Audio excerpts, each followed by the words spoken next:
Hello and welcome to English DNA. आज के video में अपन स्टार्ट कर रहे हैं राजस्थान की ज्योग्राफी का तीसरा चैप्टर और सबसे इम्पोर्टेंट चैप्टर राजस्थान के भौतिक विभाग। आपके एग्जाम पॉइंट ऑफ व्यू से ये चैप्टर सबसे ज़्यादा इंपॉर्टेंट क्यों बन जाता है? क्योंकि यही एक अकेला ऐसा चैप्टर है राजस्थान जीके में जिसके अंदर एक ही चैप्टर में से 4 से 5 क्वेश्चन पूछे जाते हैं। बाकी जितने भी चैप्टर है, चाहे वो ज्योग्राफी के हुए, चाहे वो हिस्ट्री के हुए, चाहे कल्चर के हुए, एक चैप्टर में से 1 या 2 से ऊपर क्वेश्चन नहीं पूछता है। सारा का सारा सिलेबस वो कवर करते हैं, सारे सिलेबस में से वो क्वेश्चन पूछते हैं। लेकिन इस चैप्टर में से 4 से 5 क्वेश्चन पूछे जाते हैं। और खुशी की बात क्या है कि जितने भी क्वेश्चन आपसे पूछे जाएंगे ना, वो बड़े फेमस क्वेश्चन होंगे, बार बार एग्जाम्स में रिपीट होते हैं। तो अपन लोग क्या करेंगे, इस पूरे के पूरे चैप्टर को थोड़ा सा डेप्थ में पढ़ेंगे। उसके साथ ही चैप्टर खत्म होते हैं क्या करेंगे, कुछ क्वेश्चंस लेके आएंगे जो अलग अलग एग्जाम में रिपीट होते हैं। ठीक है, तो ये रहा अपना चैप्टर का पूरा टारगेट, किस तरीके से अपन कवर करने वाले हैं और इस चैप्टर की कितनी इंपॉर्टेंस है। अब देखो, सबसे पहले अपन बात करते हैं कि अपना सिलेबस हो कितना चुका है, अपन कितना पढ़ चुके हैं। ठीक है, तो जो लोग नए हैं उनको थोड़ा सा समझ में आ जाएगा कि अपन कितना कवर कर चुके हैं, है ना। और जो लोग थोड़ा सा डिस्कनेक्ट हो गए थे उनको भी समझ में आ जाएगा। देखो, सबसे पहला जो अपना चैप्टर था राजस्थान जीके का, राजस्थान की ज्योग्राफी का, वो था राजस्थान का इंट्रोडक्शन। राजस्थान के इंट्रोडक्शन में अपन ने सबसे पहले बात करी थी राजस्थान शब्द के बारे में कि ये शब्द आया कहाँ से, उसकी पूरी हिस्ट्री देखी थी।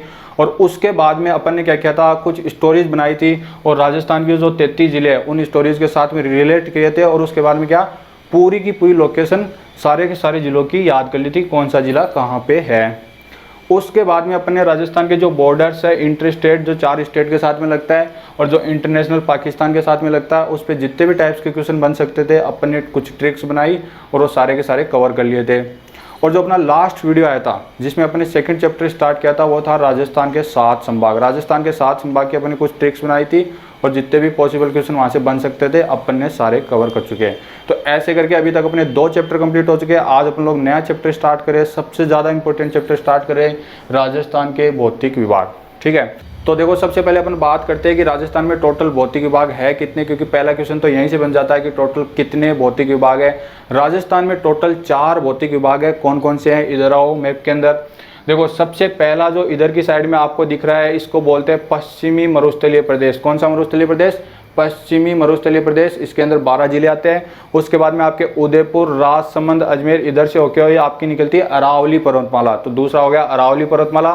तीसरा यहाँ पे देखो, ये वाला जो एरिया है इसको बोलते हैं दक्षिणी पूर्वी। ये पूर्वी और ये दक्षिणी, तो ये बीच में आ गया ना, तो दक्षिणी पूर्वी पठारी प्रदेश। कौन सा? दक्षिणी पूर्वी पठारी प्रदेश। और ये जो लास्ट का आपको दिख रहा है इसको बोलते हैं पूर्वी मैदानी क्षेत्र। एक बार वापस से रिपीट कर देता हूँ कि वो 4 कौन से हैं, क्योंकि यहाँ पे भी आपके पास क्वेश्चन बनता है, ऑप्शन में देगा, एक का नाम नहीं देगा, 3 का दे देगा और बोलेगा इनमें से कौन सा नहीं है। ठीक है, तो एक बार वापस से देखो, ये है पश्चिमी रेगिस्तानी प्रदेश, ये है अरावली पर्वतमाला, दक्षिणी पूर्वी पठारी प्रदेश और ये है आपके पास पूर्वी मैदानी क्षेत्र।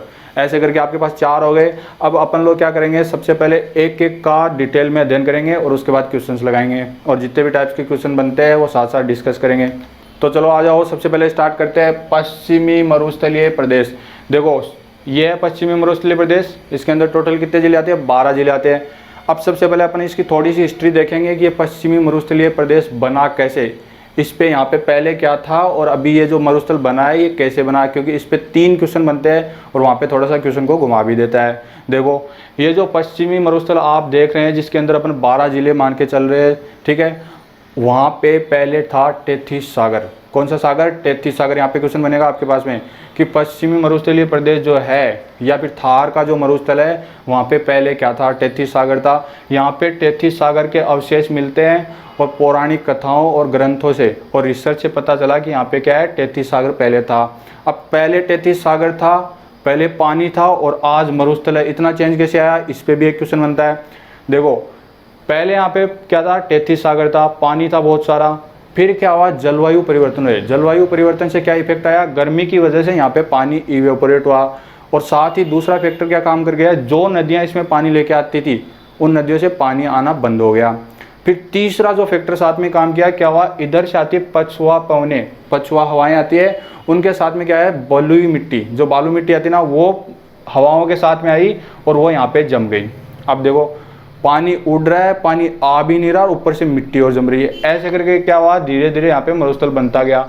फिर क्या हुआ? कुछ जो पेड़ पौधे या जो घास बची थी तो क्या किया, लोगों ने पेड़ काट लिए और जो घास थी उसको पशुओं को चरा दिया। ठीक है, पशु खा गए घास को। ऐसे करते क्या है, ये बंजर भूमि बन गई और मिट्टी कंटिन्यूस आती रही और जमती रही और ये मरुस्थल बन गया।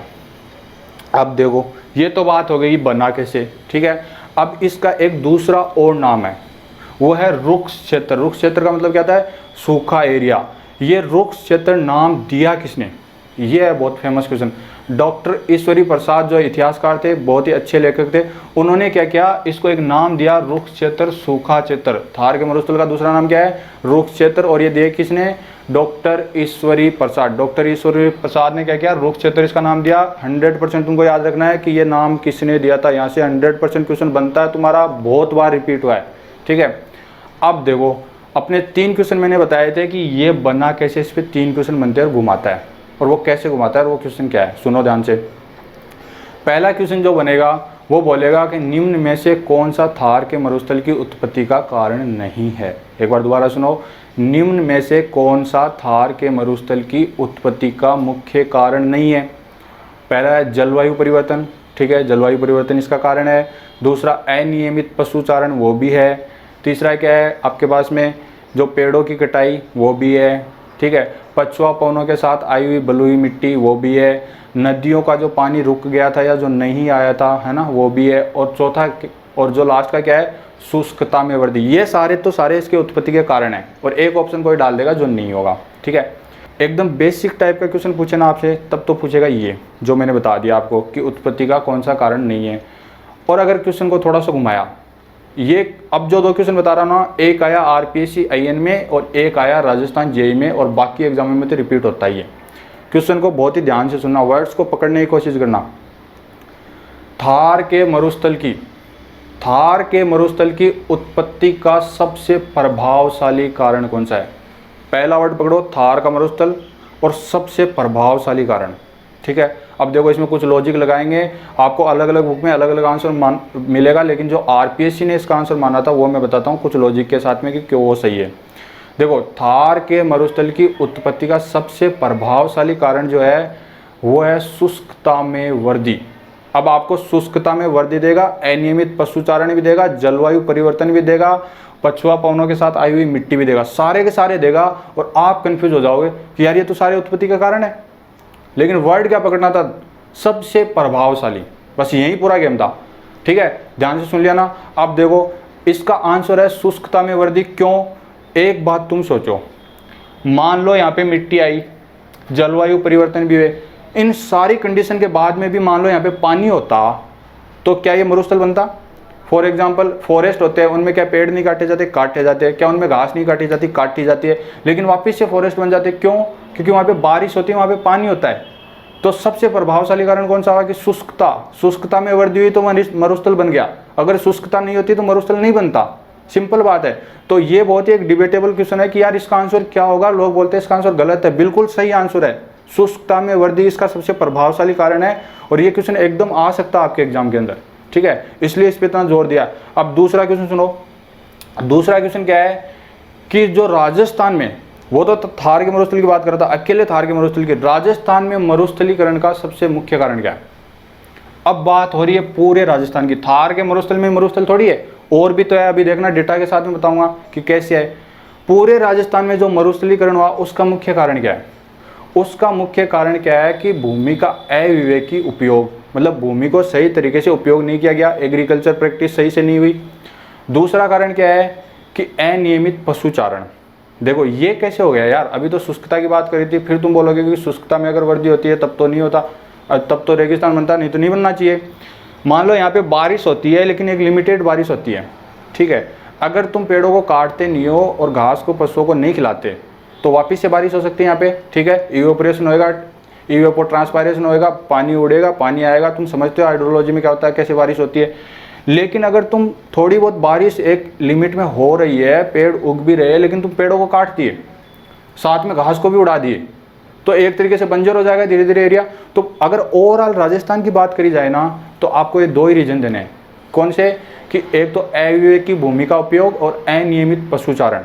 ठीक है, क्वेश्चन को बहुत ही ध्यान से सुन लिया ना तुमने। पूरे राजस्थान के लिए अगर रेफरेंस में क्वेश्चन आता है तो क्या आंसर देना है, और अकेले थार के रेगिस्तान में आता है तो क्या आंसर देना है, क्योंकि 4 से 5 क्वेश्चन आने वाले, जितना अभी तक बोला ना, एक क्वेश्चन इनमें से ही आएगा और बाकी 3 क्वेश्चन आगे से आएंगे।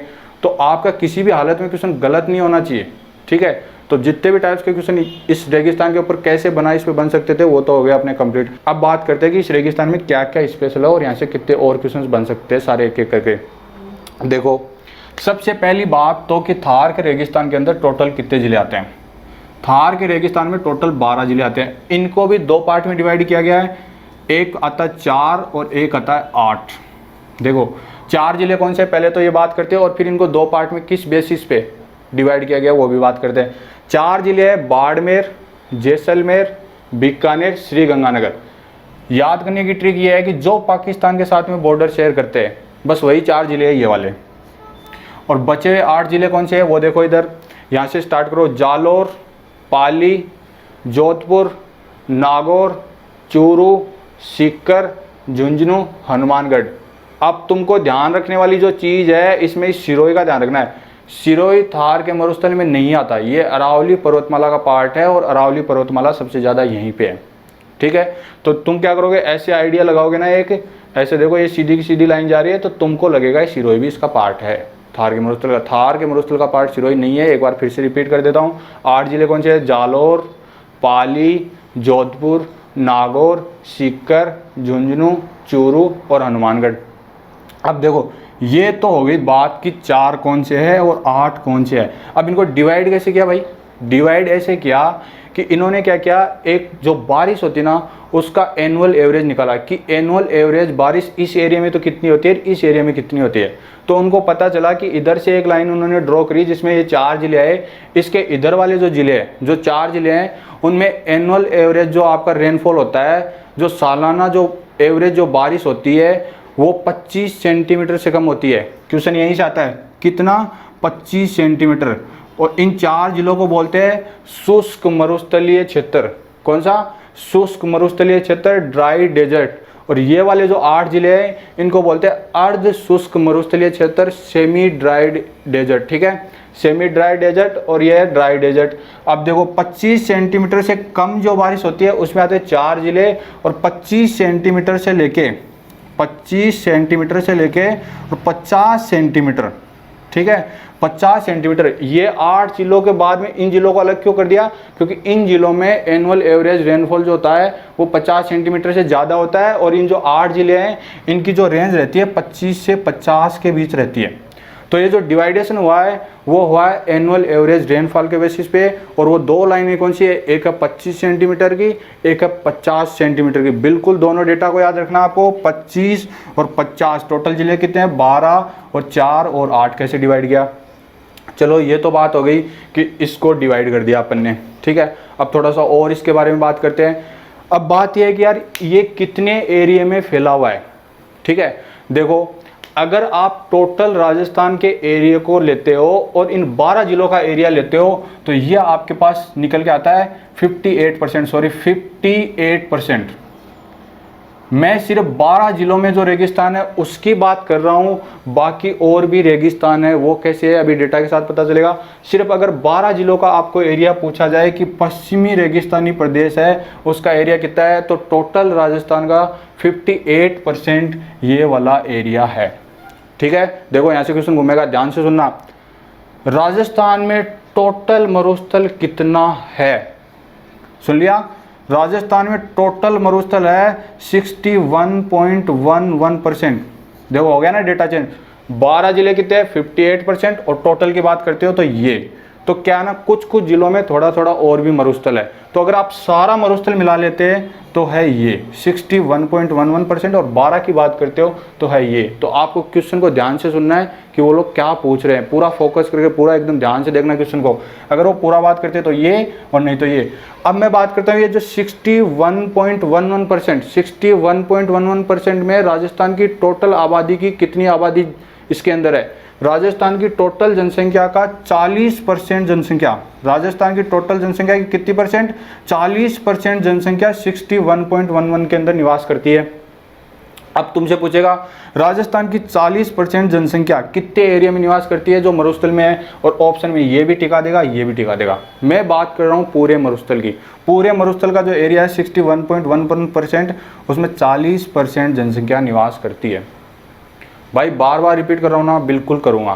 क्वेश्चन आएंगे 5, और जो बोल रहा हूँ ना उनमें से बिल्कुल सीधे आएंगे, लेकिन थोड़ा घूम घूम के आएंगे। तो तुम लोग थोड़ा ना इरिटेट मत होना, धैर्य बनाए रखो, ठीक है। ये बात हो गई।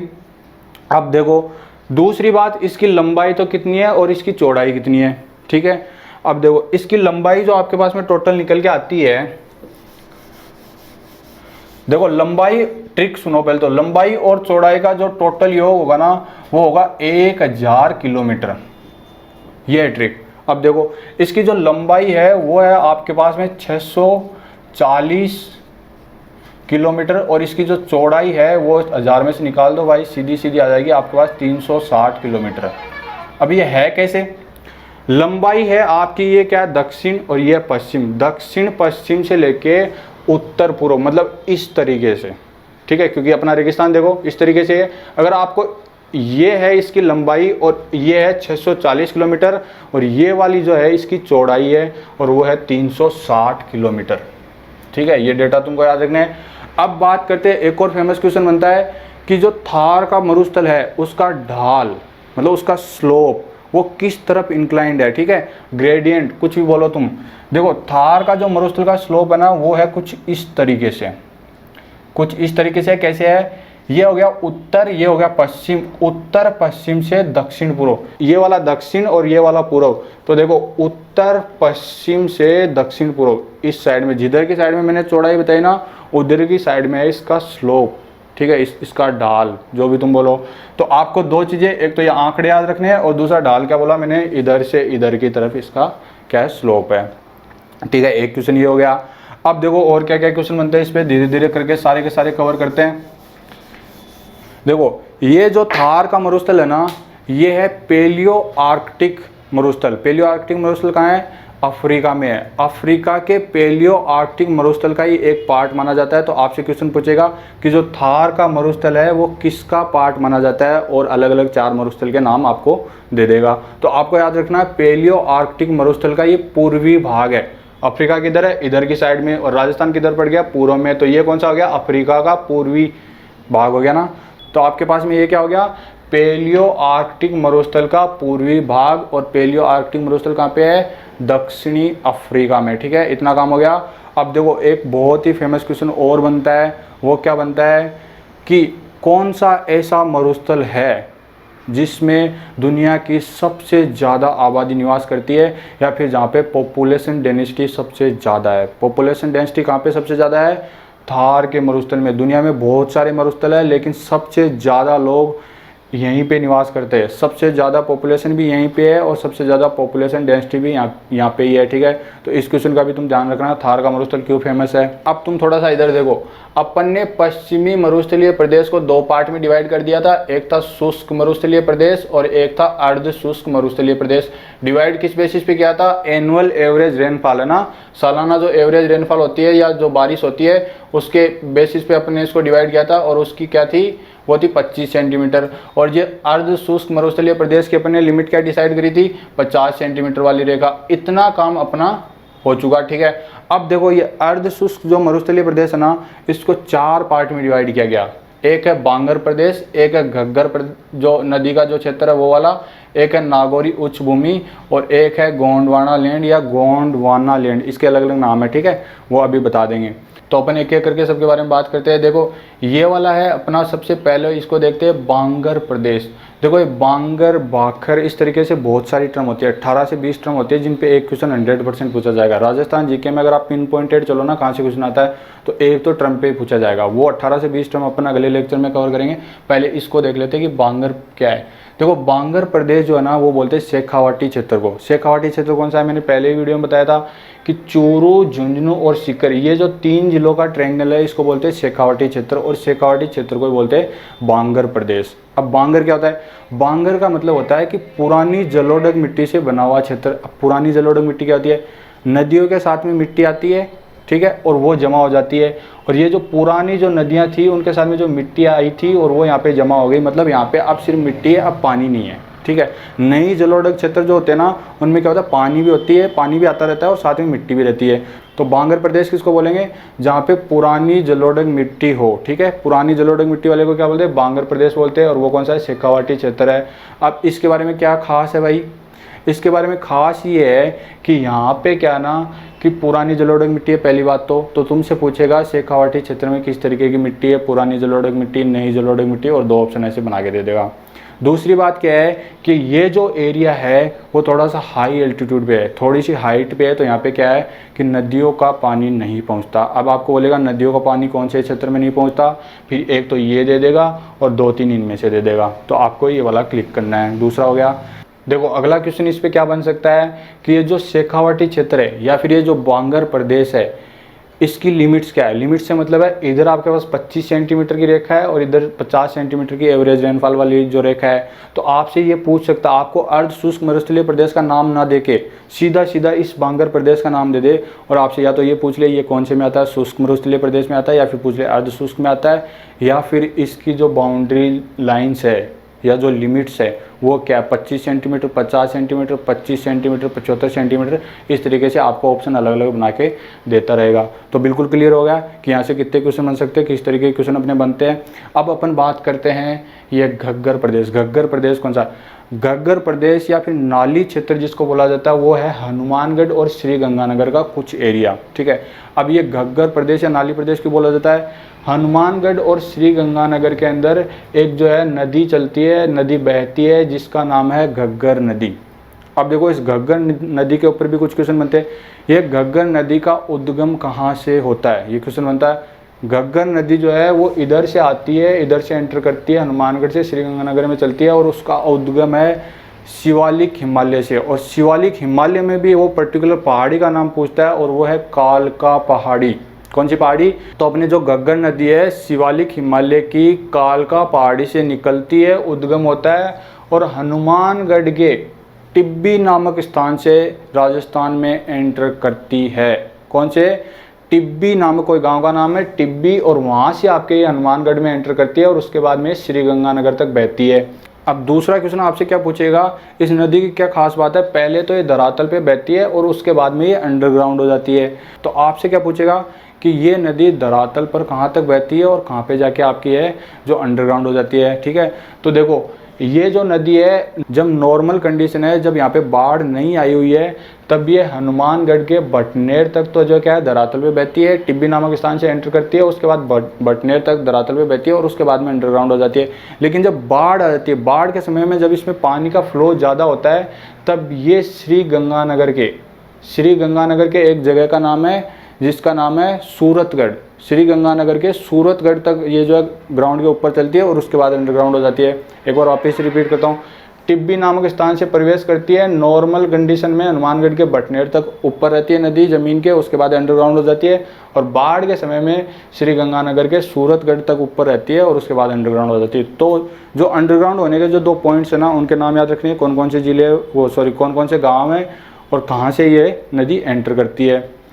और देखो इसका नाम नाली क्षेत्र क्यों पड़ा, ये जो नदी है ना इसके जो आसपास के जो एरिया है हनुमानगढ़ और श्रीगंगानगर में, इस नदी के जो आसपास का एरिया है उसको बोला जाता है घग्गर बेसिन या फिर नाली क्षेत्र। ठीक है, हो गया। अब देखो इस पे दूसरा क्वेश्चन क्या बन जाता है कि जो घग्गर नदी है वो श्रीगंगानगर और हनुमानगढ़ के कौन से एरिया में है, उत्तर में है कि दक्षिण में है कि पूर्व में है कि पश्चिम में है, ये भी क्वेश्चन बनता है। आपको ध्यान रखना है कि यहाँ से एंटर करती है और यहाँ पे एंड हो जाती है। इसका मतलब ये किधर है, तुम देखो ये श्रीगंगानगर और ये हनुमानगढ़, और ये किधर है, श्रीगंगानगर और हनुमानगढ़ के रेफरेंस में किधर है, उत्तर में है। तो जो घग्गर नदी या फिर नाली प्रदेश या जो घग्गर बेसिन है वो श्रीगंगानगर या हनुमानगढ़ के उत्तर के अंदर है। ठीक है, हो गया तुम्हारा क्वेश्चन कंप्लीट। देखो अपना ये हो गया, ठीक है, और ये भी हो गया। अब बात करते हैं अपन नागौरी उच्च भूमि। ठीक है, ये क्यों स्पेशल है, इनको डिवाइड क्यों किया, देखा ना सबकी अलग अलग विशेषता है। नागौरी उच्च भूमि जो है नागौर के क्षेत्र को बोला जाता है। नागौर तुम्हारे पास क्या है, यहाँ पे देखो, नागौर भी अर्ध शुष्क मरुस्थलीय प्रदेशों में आता है, मैंने बताया था, तो ये इसी के अंदर आ गया। अब देखो नागौरी उच्च भूमि क्यों फेमस है, नागौर में क्या ना कि खारा पानी है और सबसे ज़्यादा खारे पानी की झीलें यहीं पे है, ठीक है। सांबर, डीडवाना, पंचभद्रा, है ना, लूणकरण, ये सब कहाँ पे है, ये सब है नागौर के अंदर। अब तुम सांबर का ध्यान रखना भाई, सांबर जो है 3 जिलों में, जयपुर में भी है, अजमेर में भी है, तो ये यहाँ पे भी है। तो जो सांबर, ये सारी जो झीलें हैं, खारे पानी की जितनी भी झीलें ना, वो है नागौर में, इसलिए इसको बोला जाता है नागौरी उच्च भूमि क्षेत्र, ठीक है। बस इसमें इतना, ये इसलिए फेमस है। देखो ये अपने 3 कंप्लीट हो गए। अब अपन लास्ट की बात करते हैं इसकी, गोंडवाना या फिर गोंडवाना लैंड, इसका दूसरा नाम भी है, वो है आपके पास लूनी नदी बेसिन, ठीक है। लूनी नदी का जो क्षेत्र है उसको बोलते हैं लूनी नदी बेसिन, और उसी का ये दूसरा नाम है। तो आपके पास जो क्वेश्चन आता है ना, ज़्यादा फेमस नाम ये है, इसलिए मैंने ये लिखा है, ठीक है। गोंडवाना याद रखना, और इसका दूसरा नाम है लूनी नदी क्षेत्र। अब ये लूनी नदी क्षेत्र कौन सा है, देखो ये है आपकी अरावली पर्वतमाला, सिरोही, उदयपुर, राजसमंद, पाली, अजमेर, इधर से होते हुए क्या निकलती है, आपकी अरावली निकलती है। तो अजमेर में, अरावली में एक पहाड़ है जिसका नाम है नाग पहाड़। कौन सा पहाड़, क्वेश्चन आता है इस पे। नाग पहाड़ से लूनी नदी का उद्गम होता है, और अजमेर में इसी लूनी नदी का दूसरा नाम है सागरमती। देखो कितने क्वेश्चन बन गए, ध्यान से सुनना। पहला तो लूनी नदी है, उसका उद्गम कहाँ से है, अरावली पर्वतमाला से है। कौन से पहाड़ से है, नाग पहाड़ से है। और अजमेर में इसका क्या नाम है, सागरमती है, और अजमेर के बाहर निकलते ही इसका नाम चेंज हो जाता है, और वह है लूनी नदी।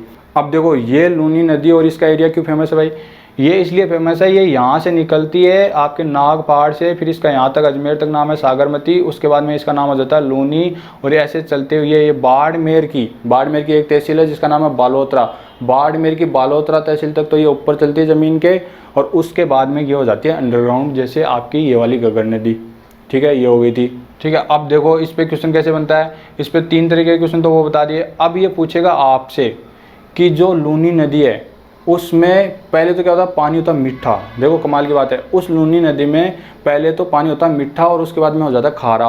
तो वो पानी कहाँ तक मीठा होता है और कहाँ पे खारा हो जाता है, कहाँ पे नदी अंडरग्राउंड हो जाती है, कहाँ तक ज़मीन पे रहती है, वो है बालोतरा। बालोतरा से तहसील है बाड़मेर की। बालोतरा से पहले इस नदी में पानी होता है मीठा, और बालोतरा के बाद में इस नदी में पानी हो जाता है खारा, ठीक है। एक तो इसलिए फेमस हो गई।